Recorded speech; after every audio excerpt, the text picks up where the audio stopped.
मदुरई जिले के शकुड़ी गांव के सरकारी स्कूल परिसर में एक चिकित्सा शिविर आयोजित किया गया। ये कार्यक्रम मानवाधिकार एवं सामाजिक न्याय महासंघ और मदुरई मीनाक्षी मिशन अस्पताल द्वारा भव्य मुफ्त सार्वजनिक चिकित्सा शिविर के सहयोग से आयोजित किया गया था। सभी जनता ने बड़ी संख्या में भाग लिया और चिकित्सा उपचार प्राप्त किया और खुशी खुशी चले गए। कार्यक्रम की अध्यक्षता मानवाधिकार एवं सामाजिक न्याय महासंघ के राष्ट्रीय अध्यक्ष डॉक्टर जॉन सीओ ने की।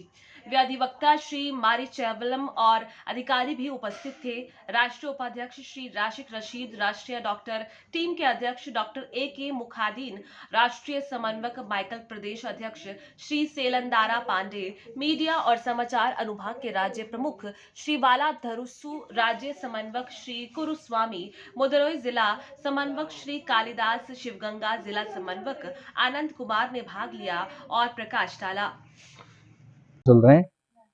Federation of human rights social சார்பாக இப்போ நாங்கள் வந்து ஒவ்வொரு நாளும் நாங்கள் ஒரு பகுதியிலும் மெடிக்கல் கேம்ப் நடத்தி கொண்டிருக்கோம். எங்கள் சார்பாக இந்த ஹியூமன் ரைட்ஸ் சோசியல் ஜஸ்டிஸ் பார்த்தீங்கன்னா எங்களுடைய ஆஃபீஸ் வந்து கே நகர் ரகுமான் பிரியன் பக்கத்தில் இருக்குது.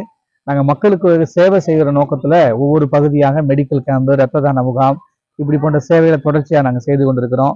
எங்களுடைய தலைவர்கள், மாநில தலைவர் மற்றபடி எல்லா பொறுப்பாளர்களும் இதில் கலந்து கொள்வாங்க. இந்த சுமார் ஒரு 100க்கும் மேற்பட்ட மக்களுக்கு நாங்கள் சேவை செய்து கொண்டிருக்கிறோம். ரொம்ப சந்தோஷப்படுறோம். இப்போ பார்த்தீங்கன்னா நம்ம மதுரை மாவட்டம் தக்குடி பகுதியில் இன்னைக்கு மெடிக்கல் கேம்ப் நடத்தினோம். இது வரைக்கும் 100க்கும் மேற்பட்டவர்கள் வந்து பயன்பெற்று கொண்டு இருக்கிறாங்க. ரொம்ப சந்தோஷமா இருக்கு. தொடர்ச்சியாக இது போன்ற சேவைகள் நாங்கள் செய்வதில் நாங்கள் மகிழ்ச்சி அடைகிறோம். அடுத்து வருகிற 25ஆம் தேதி பார்த்தீங்கன்னா நம்ம கழுவூர் கடைன்னு சொல்லி திருப்பூர் மாவட்டம், சிவகங்கை மாவட்டம் கழுவூர் கடையில் வந்து பார்த்தீங்கன்னா அந்த மாதிரி மெடிக்கல் கேம்ப் நடத்துகிறோம். இப்படி ஒவ்வொரு நாளும் ஒவ்வொரு பகுதியிலும் எங்களால் முடிந்த சேவைகளை நாங்கள் செய்து கொண்டிருக்கிறோம். கண்டிப்பானால எங்களுடைய இந்த federation of human rights social சார்பாக தொடர்ச்சியாக 2022 இருந்து தொடர்ச்சியாக மக்களுடைய சேவையை நாங்கள் தொடர்ந்து செய்து கொண்டிருக்கிறோம். எங்களுக்கு ரொம்ப சந்தோஷமா இருக்கு. இது போன்ற விஷயங்களை இன்னும் நாங்கள் தொடர்ந்து செய்வோம் என்பதை நாங்கள் இது மூலியமாக நாங்கள் உறுதிப்படுத்திக் கொள்வோம்.